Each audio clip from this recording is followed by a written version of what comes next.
Hello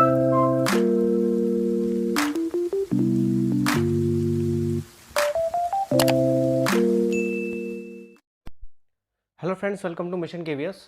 आज हम discuss करेंगे जो हमारा पब्लिक प्लेसेस एंड इंस्टीट्यूशन यानी सार्वजनिक स्थल एवं संस्थाएं वाला जो यूनिट दे रखा है आपके सिलेबस में, उसके अंदर जो टॉपिक थे, बहुत सारे टॉपिक उसमें से क्लियर्ड है।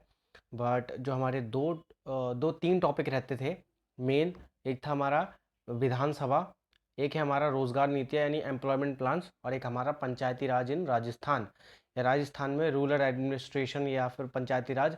ये तीन बेसिक टॉपिक है जिसमें से आज एक टॉपिक आपका क्लियर हो जाएगा, विधानसभा यानी लेजिस्लेटिव असेंबली। ठीक है, लेजिस्लेटिव असेंबली यानी विधानसभा, ये आपका टॉपिक आज बहुत अच्छे से क्लियर हो जाएगा। और ये होना भी ज़रूरी है क्योंकि ये सिर्फ ना रीट में बल्कि बहुत सारे टीचिंग एग्जाम हो गए या फिर सीटेट लेवल 2 हो गया, कोई भी और अदर एग्जाम हो गए, कंपटीशन एग्जाम हो गए, उनमें बहुत काम आता है।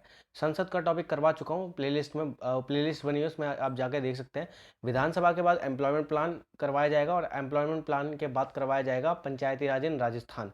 और इसी के साथ आपका यूनिट खत्म हो जाएगा और फिर नेक्स्ट यूनिट की तरफ मूव ऑन हो जाएंगे हम। ठीक है, जितनी पुरानी वीडियोज़ है उनको देखिए, और इंग्लिश वाले सर लगातार अपनी इंग्लिश की बहुत बढ़िया बढ़िया सीरीज़ लेके आ रहे हैं। एक बार अंदर जाके देखिए, आपको पूरे एनिमेशन के साथ वीडियोस देखने को मिलेंगी, और ताकि और उस एनिमेशन की वीडियोस से आपको बहुत जल्दी क्लियरिटी आ जाएगी टॉपिक को लेकर, और नोट्स आपको साथ के साथ बनते रहेंगे उससे। तो इंग्लिश की PDF भी जाकर प्लेलिस्ट जाकर ज़रूर चेक कीजिए। खैर, आज हम पढ़ने वाले विधानसभा ने लेजिस्लेटिव असेंबली।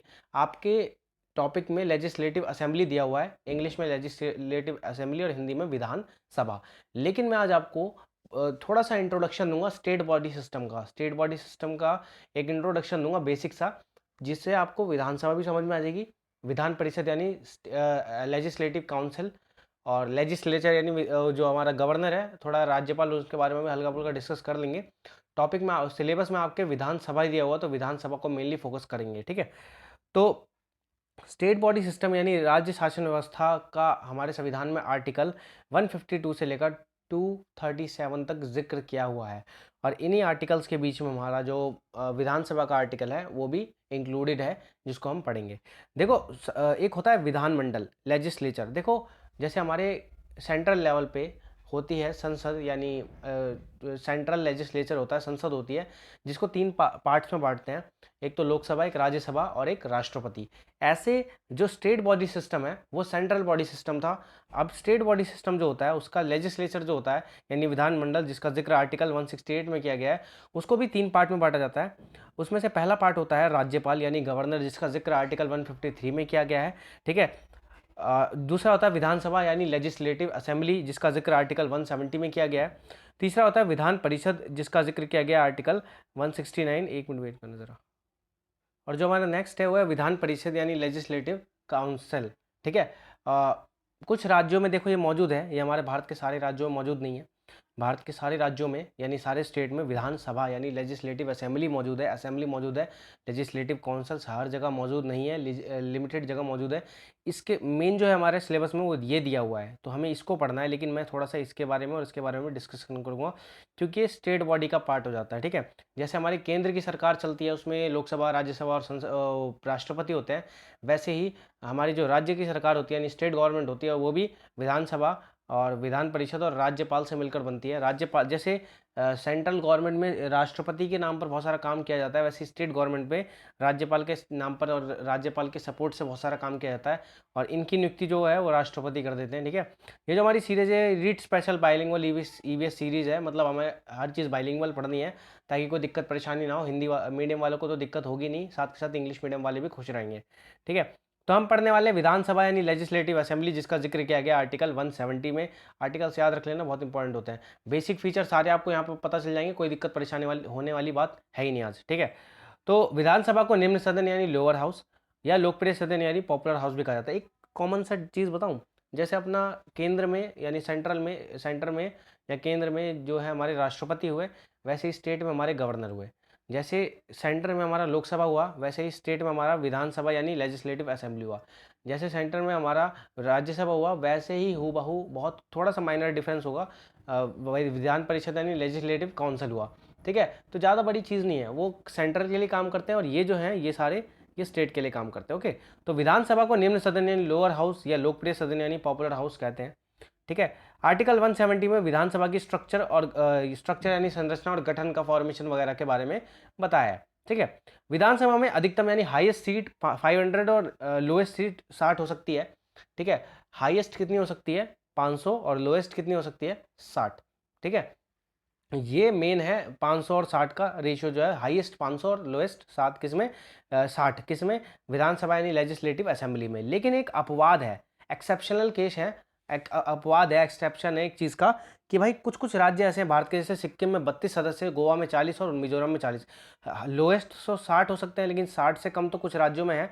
तो ये कुछ अपवाद हैं इसको लेकर। तो पूछ सकता है क्या सभी भारत के सभी राज्यों में न्यूनतम सीट जो है विधानसभा की या लेजिस्लेटिव असेंबली की 60 हो सकती है? तो ऐसा नहीं है, कुछ एक्सेप्शनल केस हैं। यहाँ पे कुछ ऐसे राज्य हैं जिनको एक्स्ट्रा छूट दिए, यहाँ पे जनसंख्या वगैरह के अकॉर्डिंग वहाँ पे जो सीट वगैरह है वो कम है। ठीक है, अब एक नोट लिख लो, आर्टिकल 333 के तहत राज्यपाल एक एंग्लो इंडियन को विधानसभा में चुनता है। 331 के तहत राष्ट्रपति जो था वो केंद्र में 2 एंग्लो इंडियन की नियुक्ति करता था, लेकिन यहाँ पे विधानसभा में यानी लेजिस्लेटिव असेंबली में एक एंग्लो इंडियन की जो एक एंग्लो इंडियन को इलेक्ट करने का पावर किसको है? राज्यपाल यानी गवर्नर को है। एंग्लो इंडियन के बारे में आप जानते ही हो, मैंने बताया था संसद वाली वीडियो में, दोबारा एक बार रिकॉल करवा ही देता हूँ। एंग्लो इंडियन वो लोग होते हैं जो आज़ादी के समय जब अंग्रेज जो थे वो बहुत सारे भारत से बाहर गए नहीं थे, वो यूरोपीय मूल के निवासी भारत में रह गए थे। लगभग 30,000 के आसपास ये यूरोपीय मूल के निवासी भारत से बाहर गए नहीं, और उनमें से बहुत से लोगों ने भारतीय मूल के लोगों से शादी की, तो उनसे जो संतान पैदा हुई वो हमारी जो एंग्लो इंडियन संतान कहलाती है। इनको कुछ आरक्षण छूट मिली है, लेकिन अभी इनका आरक्षण लेने की बात चल रही है, उठ रही है, न्यूज़ में है गहमा गहमी। ठीक है, पर अभी तक ऐसा कुछ कंफर्म नहीं हुआ है। अगर हो गया हो तो मुझे बता देना, मुझे नहीं लगता अभी तक हुआ है। तो एंग्लो इंडियन एक चुनने का राज्यपाल को पावर है। ठीक है, सबसे ज़्यादा विधानसभा यानी लेजिस्लेटिव असेंबली के सदस्य वाले राज्य, सबसे ज़्यादा लेजिस्लेटिव असेंबली के सदस्य किन किन राज्यों में, यानी कितनी कितनी सीट्स हैं? उत्तर प्रदेश में 403 सदस्य हैं, पश्चिम बंगाल में 294, महाराष्ट्र में 288, गुजरात में 243 और तमिलनाडु में 234। और ये जो सीट्स हैं ये अभी फिक्स है कब तक? जो अमेंडमेंट हुआ था, कॉन्स्टिट्यूशनल अमेंडमेंट 84 2001-2 के आसपास हुआ था, उसके तहत 2026 तक लेजिस्लेटिव असेंबली हो या चाहे लोकसभा की सीट हो, राज्यसभा की सीट हो, उसमें कोई बदलाव या फेरबदल नहीं हो सकता, सीट घटाई या बढ़ाई नहीं जा सकती 2026 तक। 2026 के चुनाव से पहले ये काम हो सकता है, उससे पहले अभी तक ऐसा कुछ नहीं हो सकता।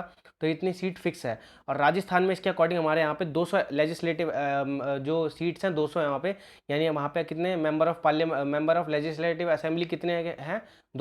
200 मेंबर ऑफ लेजिस्लेटिव असेंबली यानी एमएलएज कितने हैं? 200 राजस्थान में। और अशोक गहलोत जी की सरकार है वहाँ पे। ठीक है, विधानसभा के लिए सदस्य योग्यता यानी एलिजिबिलिटी क्या होती है विधानसभा का सदस्य बनने की? देखो, जो विधानसभा का सदस्य होता है यानी लेजिस्लेटिव असेंबली का जो सदस्य होता है उसको हम लोग वोट के थ्रू चुनते हैं।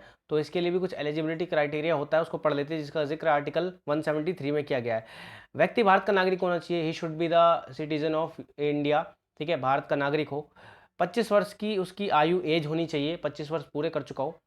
व्यक्ति पागल या दिवालिया ना हो, मतलब साइको वगैरह, पागल वगैरह, लुटा पिटा ना हो, और किसी लाभ के पद पे ना हो। किसी लाभ के पद पे का मतलब, मान लो कोई व्यक्ति है वो कंपनी वगैरह चला रहा है और उसके साथ उसको आपने क्या नाम है एक पद पकड़ा दिया एमएलए का, तो ये गलत है ना। वो अपना जो कंपनी है उसको बेनिफिट पहुंचा सकता है, तो इस वजह से उसको वहाँ से त्याग देना होगा, छोड़ना होगा।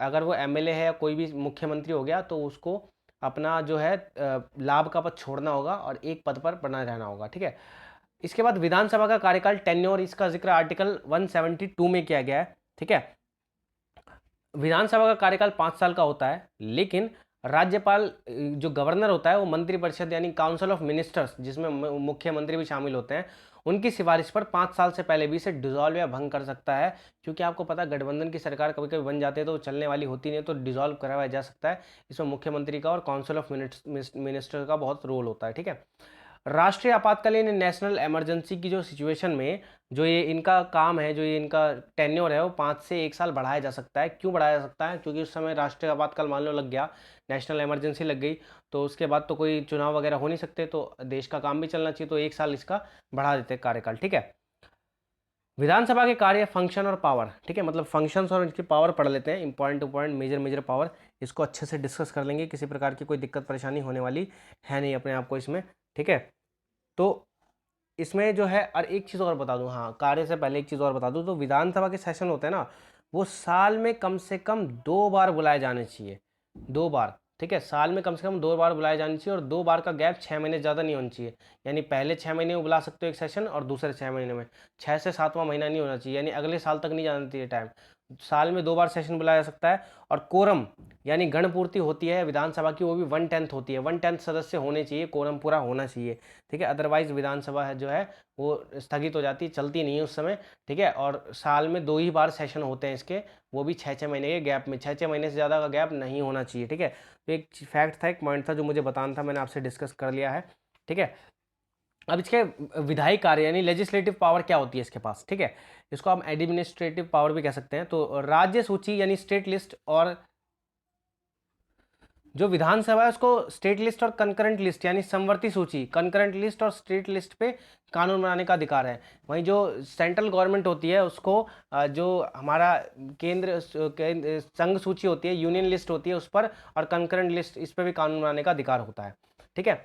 धन विधेयक केवल विधानसभा में पेश हो सकता है, और वित्तीय वर्ष के प्रारंभ होने से पहले राज्य का वार्षिक बजट भी इसी के सामने प्रस्तुत किया जाता है। देखो, money bill can only present in Vidhan Sabha, ये सिर्फ विधानसभा में आ सकता है। जैसे स्टेट का मनी बिल होगा वो विधानसभा में ही आएगा, जैसे सेंट्रल मनी बिल होता है वो लोकसभा में आता है, वैसे स्टेट मनी बिल वगैरह जो होता है वो विधानसभा में ही आता है। और एनुअल बजट का प्रेजेंटेशन भी विधानसभा यानी लेजिस्लेटिव असेंबली में ही होता है। गाइस, मैं अगर विधानसभा बोलूँ या लेजिस्लेटिव असेंबली बोलूँ तो एक ही समझना, अब इसमें भी हिंदी इंग्लिश मत देख लेना, मैं जो मेरे जुबान के फ्लो पे आ रहा होगा मैं वो बोलता रहूँगा, ठीक है। अगर कोई बिल पहले से ही विधान परिषद का मतलब लेजिस्लेटिव काउंसिल, ठीक है, जो भारत में बहुत कम है, अगर कोई विधेयक पहले विधान परिषद से पास होकर विधानसभा, यानी अगर लेजिस्लेटिव काउंसिल से कोई बिल पास होकर लेजिस्लेटिव असेंबली में जाए, और अगर लेजिस्लेटिव असेंबली यानी विधानसभा मना कर दे, तो लेजिस्लेटिव काउंसिल ने यानी विधान परिषद ने जो बिल पास किया है वो पास नहीं होगा, ठीक है, उसको पूरी तरीके से बिल को कानून नहीं माना जाएगा, ठीक है। तो यहाँ पे इसकी बहुत बड़ी पावर देखने को मिली हमें। इसके बाद विधानसभा अगर कोई बिल पास करे, लेकिन अभी तो हमने विधान परिषद का पढ़ा कि अगर विधान परिषद यानी लेजिस्लेटिव काउंसिल अगर कोई बिल पास करे और लेजिस्लेटिव असेंबली यानी विधानसभा के पास भेजे, और अगर विधानसभा मना कर दे तो वो बिल पास नहीं होगा। लेकिन अगर विधानसभा यानी लेजिस्लेटिव असेंबली कोई बिल पास करे और उस बिल को वो विधान परिषद यानी लेजिस्लेटिव काउंसिल के पास भेजे, तो लेजिस्लेटिव काउंसिल के पास उस बिल को अपने पास रोकने के लिए सिर्फ 3 महीने का समय होता है। 3 महीने से ज़्यादा का समय नहीं होता। एक तो 3 महीने का समय होता है, वो 3 महीने में दोबारा उसको लौटा सकते हैं किसके पास, विधानसभा के पास। देखो, होता 4 महीने का समय है, अभी तक 3 महीने, इसके आगे 1 महीना और जुड़ेगा, वो बताऊंगा। कहीं ये मत सोचने लग जाना सर ने बता दिया 3 महीने, गलत है। टोटल 3+1 महीने का समय होता है, यानी 4 महीने का। तो जब विधान परिषद के पास यानी लेजिस्लेटिव काउंसिल के पास बिल भेजती है, तो उनका क्या होता है, अब वो उनके पास एक पावर होती है कि वो 3 महीने तक अपने पास वो बिल रख सकते हैं। लेकिन यहाँ पे कौन सा बिल, ऑर्डिनरी बिल, साधारण विधेयक की बात हो रही है। धन विधेयक तो 14 दिन से ज़्यादा रख ही नहीं सकता विधान परिषद। यानी अगर लेजिस्लेटिव असेंबली ने कोई बिल पास किया है, यानी विधानसभा ने कोई बिल पास किया है, और विधान परिषद यानी लेजिस्लेटिव काउंसिल के पास भेजा है, तो लेजिस्लेटिव काउंसिल सिर्फ 14 दिन तक धन विधेयक रख सकता है, उसके बाद वो अपने आप पास मान लिया जाता है। ये उसी तरह है जिस तरह लोकसभा बिल भेजता है राज्यसभा में, और राज्यसभा 14 दिन तक रखता है, और उसके बाद अगर नहीं पास करता तो पास हो जाता है, ठीक है। अब 3 महीने तक इसने एक ऑर्डिनरी बिल, ऑर्डिनरी यानी साधारण विधेयक को अपने पास रखा, और उसके बाद उसने दोबारा से उसको किसके पास भेज दिया, विधानसभा के पास भेज दिया, विचार विमर्श यानी चेंज वगैरह करने के लिए। अब विधानसभा ने दोबारा उसमें चेंज करके एक बार और विधान परिषद के पास वो बिल भेजा। अब विधानसभा के पास कोई मौका नहीं है, 1 महीने तक वो अपने पास रख सकती है, यानी टोटल 4 महीने तक कोई बिल रोका जा सकता है, ऑर्डिनरी बिल यानी साधारण विधेयक। अब विधान परिषद के पास जब वो बिल दोबारा विधान परिषद के पास आया, अब विधान परिषद के पास सिर्फ 1 महीने का समय है। अगर उसने 1 महीने में पास नहीं किया, तो वो बिल अपने आप विधानसभा में यानी लेजिस्लेटिव असेंबली में पास मान लिया जाता है। ये एक पूरा स्ट्रक्चर समझाया मैंने एक बिल का कि कैसे विधानसभा अपना एक बिल पास करवाती है, ठीक है। तो इससे कोई दिक्कत परेशानी होगी नहीं। 4 महीने का समय होता है सिर्फ विधान परिषद के पास कोई बिल रोकने का, लेजिस्लेटिव काउंसिल के पास, ठीक है। बाकी पावरफुल तो लेजिस्लेटिव असेंबली बहुत ज़्यादा पावरफुल है, ठीक है। वित्तीय शक्ति, फाइनेंशियल पावर, इसको देखते हैं। विधानसभा का राज्य के वित्त पर पूरा नियंत्रण होता है, यानी the legislative assembly has control over the state finance, ठीक है, पूरे वित्त वगैरह पर नियंत्रण होता है। हर साल का वार्षिक बजट विधानसभा में रखा जाता है, यानी एनुअल बजट जो होता है स्टेट का, वो विधानसभा में यानी इसी में रखा जाता है, विधानसभा यानी लेजिस्लेटिव असेंबली में। विधानसभा की इजाजत के बिना राज्य में कोई भी टैक्स नहीं लगाया जा सकता। अगर विधानसभा यानी लेजिस्लेटिव असेंबली परमिशन ना दे तो राज्य में किसी प्रकार का कोई टैक्स नहीं लगाया जा सकता। ये इसकी पावर है, ठीक है। अब इसके बाद कार्यपालिका यानी एग्जीक्यूटिव पर नियंत्रण, एग्जीक्यूटिव पर कंट्रोल। देखो, एक तो सेंट्रल एग्जीक्यूटिव होती है और एक स्टेट एग्जीक्यूटिव होती है, तो राज्य की भी तो कार्यपालिका होगी, उस पर भी कंट्रोल जरूरी है। तो विधानसभा कैसे कंट्रोल रखती है? देखो, राज्य की कार्यपालिका के प्रति या विधानसभा जो होती है उसके प्रति जो जवाबदेह है वो राज्य की कार्यपालिका यानी स्टेट एग्जीक्यूटिव जवाबदेह है, आंसरेबल है किसके प्रति? विधानसभा के प्रति, यानी वो लेजिस्लेटिव असेंबली के प्रति। विधानसभा का मंत्रिपरिषद यानी काउंसिल ऑफ मिनिस्टर पर पूरा कंट्रोल यानी नियंत्रण होता है, ठीक है। विधानसभा में मंत्रिपरिषद के खिलाफ अविश्वास प्रस्ताव, मोशन ऑफ नो कॉन्फिडेंस लाया जा सकता है। और अगर ये उसी तरीके से जैसे लोकसभा में वो नहीं आता मोशन ऑफ नो कॉन्फिडेंस, संसद में जो लाया जाता है एक बिल अविश्वास प्रस्ताव, ठीक है, उसके बाद वो अगर पास हो गए तो पूरी की पूरी सरकार चली जाती है, तो ऐसा राज्य में भी होता है, कुछ अलग नहीं है, सेम ही चीज है, ठीक है। चुनाव संबंधी अधिकार, इलेक्शन रिलेटेड पावर भी है इसके पास कुछ। विधानसभा के सदस्य राष्ट्रपति के चुनाव में हिस्सा लेते हैं, बिल्कुल। Members of the legislative assembly take part in the election of the president, president के इलेक्शन में पार्ट लेते हैं। प्रेसिडेंट का चैप्टर भी मुझे पढ़ाना है, संसद का एक ही पार्ट करवाया, पार्ट 2 भी करवाना है मुझे, ठीक है। विधानसभा के सदस्य राज्यसभा के सदस्य के चुनाव में हिस्सा लेते हैं, यानी members of legislative assembly take part in the election of member of Rajya Sabha, ठीक है। विधानसभा के सदस्य विधानसभा के अध्यक्ष यानी स्पीकर और उपाध्यक्ष यानी डिप्टी स्पीकर का चुनाव करते हैं। जैसे संसद में स्पीकर और डिप्टी स्पीकर होता है, वैसे स्टेट काउंसिल में या फिर ये जो अपना लेजिस्लेटिव काउंसिल, लेजिस्लेटिव असेंबली है, काउंसिल बोल दिया सॉरी, लेजिस्लेटिव जो असेंबली होती है इसमें भी स्पीकर की जरूरत होती है और डिप्टी स्पीकर की जरूरत होती है। जो स्पीकर होता है, ठीक है, उसको जो चुनते हैं उसको बाद उसको हटाया भी जा सकता है, ठीक है, उसको हटाया जा सकता है, लेकिन हटाने से पहले 14 दिन का नोटिस दिया जाता है। और अगर स्पीकर जो है स्टेट जो लेजिस्लेटिव असेंबली का स्पीकर अगर इस्तीफा देना चाहे, ठीक है, रिजाइन देना चाहे, तो वो डिप्टी स्पीकर को देगा, ठीक है। तो इनको 14 दिन का मतलब एक अल्टरनेटिव देकर हटाया जा सकता है, अदरवाइज इनको ऐसे नहीं हटाया जा सकता, ठीक है। और इसके बाद नेक्स्ट जो है वो है विधानसभा के सदस्य यानी एमएलए लेजिस्लेटिव काउंसिल के 1/3 सदस्यों को चुनाव करते हैं। जो लेजिस्लेटिव काउंसिल होते हैं ना, उन जो लेजिस्लेटिव काउंसिल वैसे भी हमारे स्टेट जो इंडिया है उसमें ज़्यादा स्टेट में नहीं है, 5-6 स्टेट में ही है बस, ठीक है, उनके उसके बारे में भी डिस्कस करूंगा आगे। तो विधानसभा के जो सदस्य होते हैं यानी मेंबर ऑफ लेजिस्लेटिव असेंबली के जो सदस्य होते हैं वो लेजिस्लेटिव काउंसिल के सदस्यों का भी चुनाव करते हैं, उनमें से 1/3 सीट को चुनते हैं, ठीक है, 1/3 सदस्यों को चुनते हैं, ठीक है। विधान परिषद यानी लेजिस्लेटिव काउंसिल, अभी तक हमने देखो विधानसभा पूरा कंप्लीट कर लिया। अगर किसी को विधानसभा से रिलेटेड कोई भी डाउट हो, किसी भी प्रकार का कोई परेशानी वगैरह हो, तो वो जो अपना कमेंट बॉक्स खुला हुआ है वहां पे मैसेज कर सकता है। विधानसभा आपका कंप्लीट हो गया, यानी सिलेबस से दिया हुआ टॉपिक आपका कंप्लीट। अब आप एक्स्ट्रा नॉलेज ले लो थोड़ी सी ताकि दिक्कत ना हो आपको, ठीक है। विधानसभा पूरा कंप्लीट हो गया, लेजिस्लेटिव असेंबली यानी विधानसभा पूरा का पूरा डन। कोई डाउट हो कोई दिक्कत हो कमेंट बॉक्स में कमेंट मार देना। अब ये थोड़ा सा और देख लो, विधान परिषद यानी लेजिस्लेटिव काउंसिल, इसका जिक्र किया गया आर्टिकल 169 में। 168 विधानमंडल यानी लेजिस्लेचर, 169 विधान परिषद यानी लेजिस्लेटिव काउंसिल, 170 विधानसभा यानी लेजिस्लेटिव असेंबली, ओके, आर्टिकल भी बता दिए। अब हमारे देश में देखो जितने डार्क सर्कल हो रखे, कलर बना रखे ना, यहीं पे सिर्फ लेजिस्लेटिव काउंसिल है, और इसमें से भी एक स्टेट ने 2020 में लेजिस्लेटिव काउंसिल को वहाँ से हटाने की बात की है।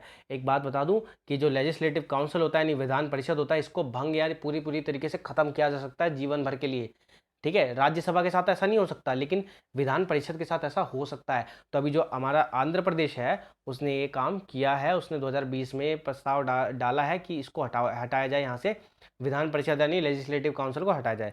जम्मू कश्मीर में भी हुआ करता था, लेकिन धारा 370 हटी, तो उसके बाद से हाँ वहाँ पे भी जो मामला पानी अभी हाल में था, हटा दिया वहाँ से भी सारा ये विधान परिषद का सिस्टम, ठीक है। अब सिर्फ कुछ राज्यों में है, जिसमें से एक उत्तर प्रदेश, महाराष्ट्र, कर्नाटक, बिहार, आंध्र प्रदेश, तेलंगाना। यहाँ पे कुछ सदस्यों की संख्या की लिस्ट दी हुई है, वो भी देख लो, 100, 78, 75, 75, 58, 40, ठीक है। जम्मू कश्मीर हुआ करता था लेकिन उसको हटा दिया गया, इसके बारे में एंड में पढ़ लेंगे थोड़ा, ठीक है। आर्टिकल 169 क्या कहता है?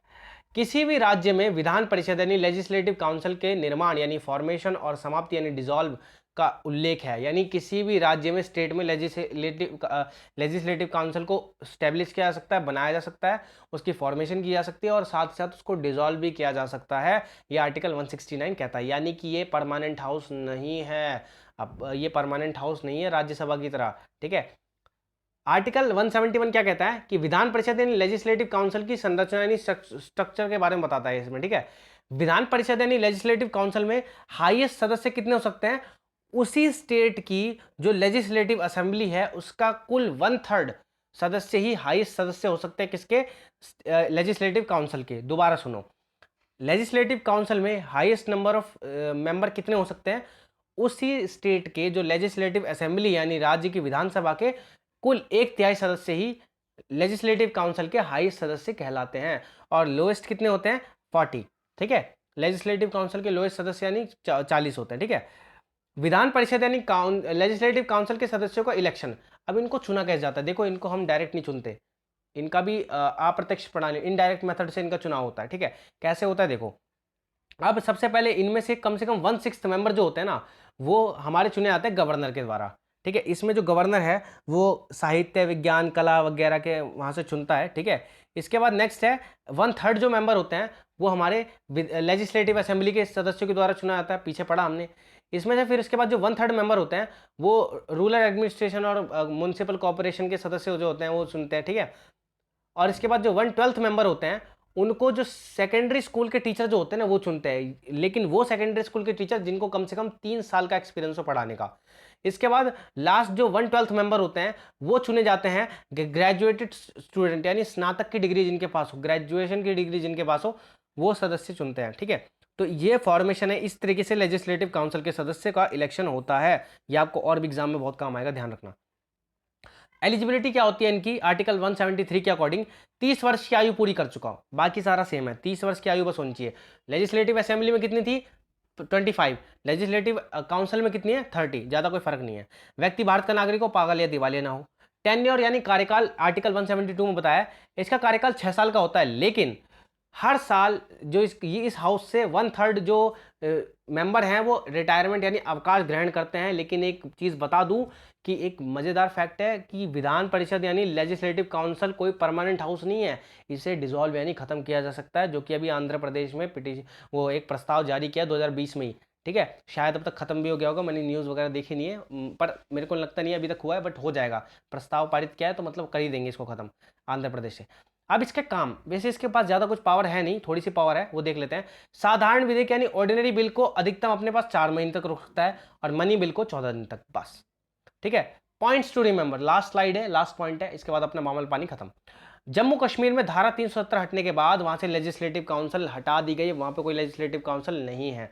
और आंध्र प्रदेश ने 2020 में विधान परिषद यानी लेजिस्लेटिव काउंसिल को हटाने के लिए, डिसॉल्व करने के लिए प्रस्ताव रखा है, ठीक है। तो ये था हमारा last point, target and aim to prove your name. अपना एक टारगेट ऐसा हिट करो, ऐसा पॉइंट करो जिससे आपका नाम प्रूफ हो जाए पूरे दुनिया में, समाज में। बस यही आज का मोटिवेशन है जो मेरे द्वारा लिखा गया है, ठीक है। तो एक चीज़ और बोलना चाहूँगा, एक पॉइंट है, विधानसभा जो आपका टॉपिक था वो पूरा क्लियर हो चुका है। एक बाद में इसके क्वेश्चन आंसर जब करवाएंगे थोड़े थोड़े, उसमें भी आपका कुछ कुछ चीज़ें क्लियर हो जाएंगी। वैसे तो कंटेंट इतना करवा दिया है कि बहुत कम ज़रूरत पड़ेगी आपको किसी और एक्स्ट्रा नॉलेज की, बट अगर मेरे को भी लगेगा कि हाँ भी मुझे देना चाहिए तो मैं ज़रूर वीडियो बना के दूंगा, ठीक है। इसके अलावा आगे की रणनीति चल रही है, ऑन ट्रैक है, ठीक है। और जो विधानसभा हमने ख़त्म कर लिया, बस हमारा क्या बचा है, संसद का पार्ट 2 बचा है, उसमें भी बस राष्ट्रपति के बारे में डिस्कस करना है, तो वो भी हो जाएगा।